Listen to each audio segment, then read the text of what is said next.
think the challenges that we've got for 2020 are ambitious, and I hope that we'll get a long way with lots of them, but I think that we've got to be realistic that there is still a long way to go. And I think that we're still seeing numbers of people who are living with dementia not getting the diagnosis, and that's just so important for them and for their families. And as I've been talking about today, there is variation in the quality of services that are supporting people who are living with dementia, and we've really got to work hard on making sure that all services are good enough for the people that we love to use.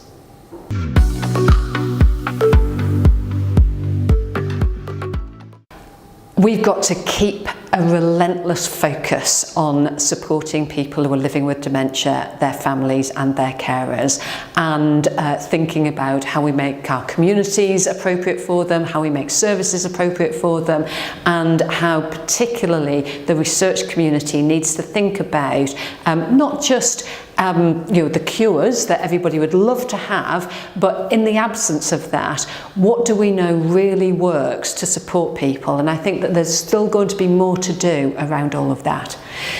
The other thing that I think that we've also got to think about is that there is a significant number of people in the population at the moment who are ageing without children. For one reason or another, they may not have been able to have children, like me. They may be estranged from their children, whatever, or they may live just a long way away.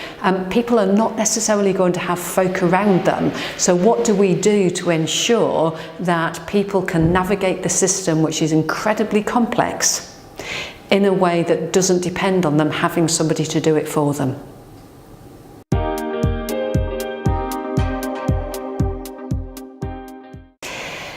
So we do have a funding gap in adult social care, and what we see from the Care Quality Commission is that that does directly impact on the quality of the services that people are receiving and using, and that's not acceptable. And we have identified that the adult social care system is at a tipping point.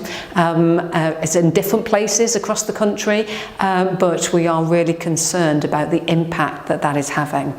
And one of the things that we need to make sure is that whatever money we've got available, we're using it to best effect. So I think that the research that is being commissioned, looking at what does good look like and what's the best use of resources to support people who are living with dementia and their carers and their families, we really need to do more about that, because that's the practical reality for lots of people at the moment.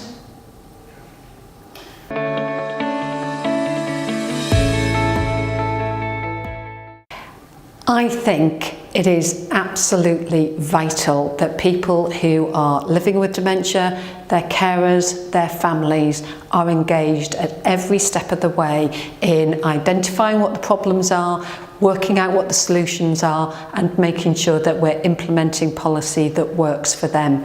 And you can't do it if they're not round the table. You can't do it if they're not engaged. And what I also find at CQC, we do an awful lot of work in co-production with people who are using services, their carers and families, and it changes the conversation. It absolutely focuses people on what we really need to do to make a practical difference.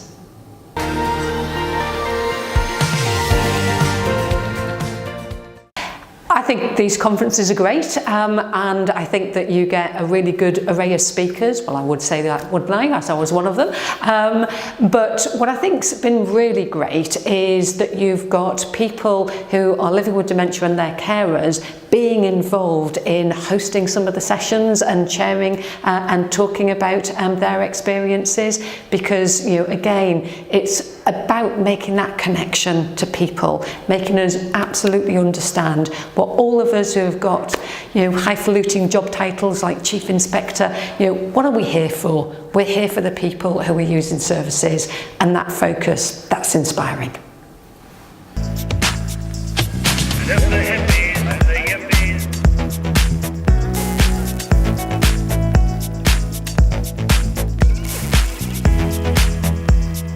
Shut up.